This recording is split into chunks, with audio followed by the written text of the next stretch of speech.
وارد کوفه کردن. هلاله شادی برپاست، یک عده گریه میکنن. آمد پشت بام، دید یک خانمی نان و خرما برا اسرا داخل کجاوند. جواب شنید یکی از این اسرا، گفت ای مردم کوفه، صدقه بر ما حرام. کنیز فوراً برگشت گفت خانم خدا کنه درست نشنیده باشه. خانم 18 تا سری بریده وارد کوفه کردن. نپرسیدی سلام علیکی آیم، نه خانم اما من قدر بگویم. یکی آمد برای اسیران نان و خرما انداخت داخل کجاوه. شنیدم یک خانمی گفت آی مردم کوفه به ما صدقه ندید، صدقه بر ما حرامه. خانم فقط یک مردمن در دنیا صدقه بر اونا حرامه.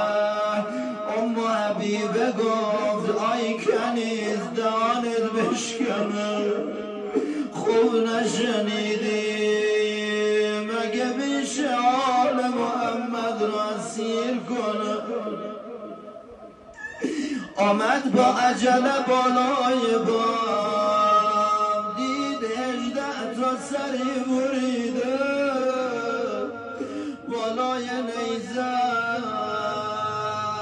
صدای شیون از یک طرف، هلهله و شادی از یک طرف بلند. اما حبیبه طاقت نیاورد، کجاوه نزدیک خانه‌اش رسید. صدا داد ای خانم اسیر، خانم اسیر شما اهل کجایید؟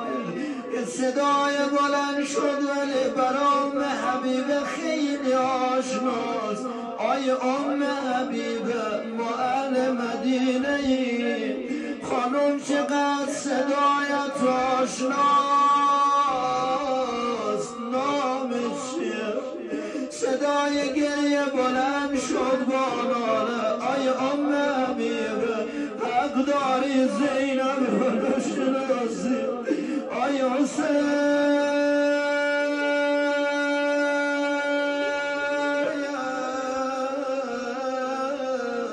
حق داری زینب رو نشناسی.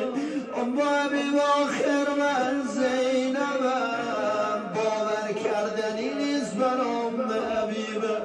آخه یک روز ام حبیبه شاگرد زینب بوده، یک روز زینب در این کوفه معلم زنهای کوفه بوده، احکام میگفته، تفسیر قرآن میگفته.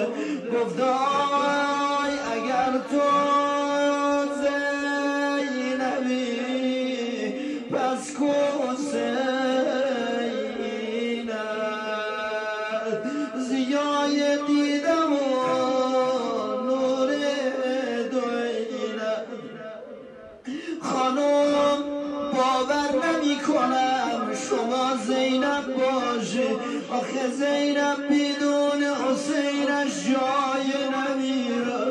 بیبی جان حسینت را چی کردی؟ صدا زد ام حبیبه با دست اشاره کرد به جلو نگاه کن 18 تا سر بریده. ام حبیبه سر برادر من حسین، و یکی سر برادرم ابوالفضل، سر علی اکبر. ام حبیبه جایت خالی بود کربلا.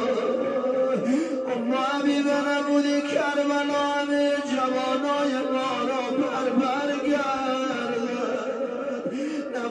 کربلا ببینی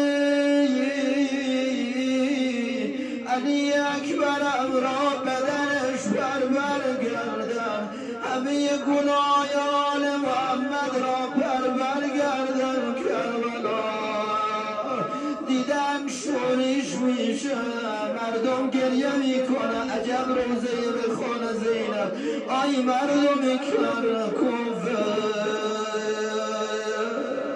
اما حبیب اون سری که بالای نیزه بستن ببین اون سر علی اصغر 6 ماه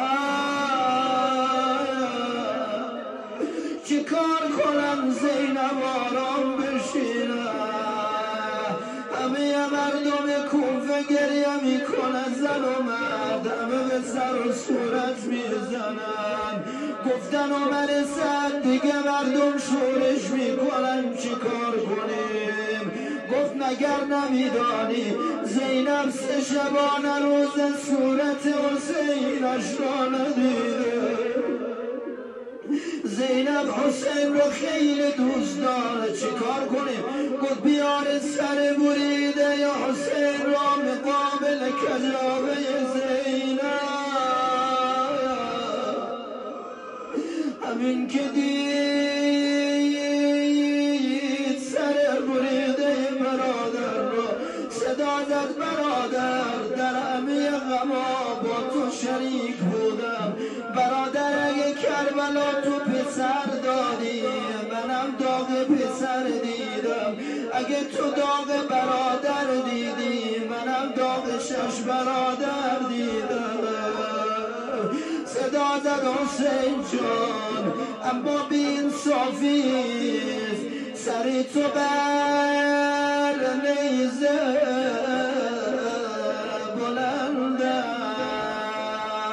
است اما سر زینب سالمه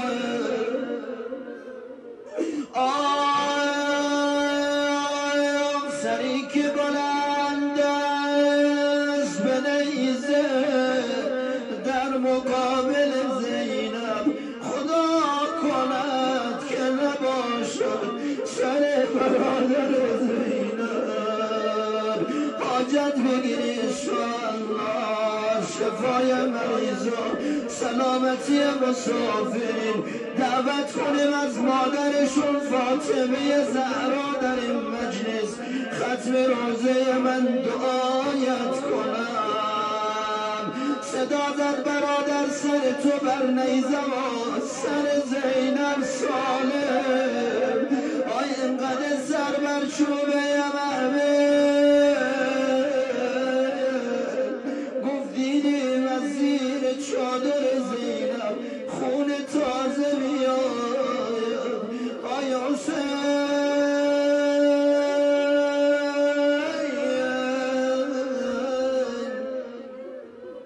صلی الله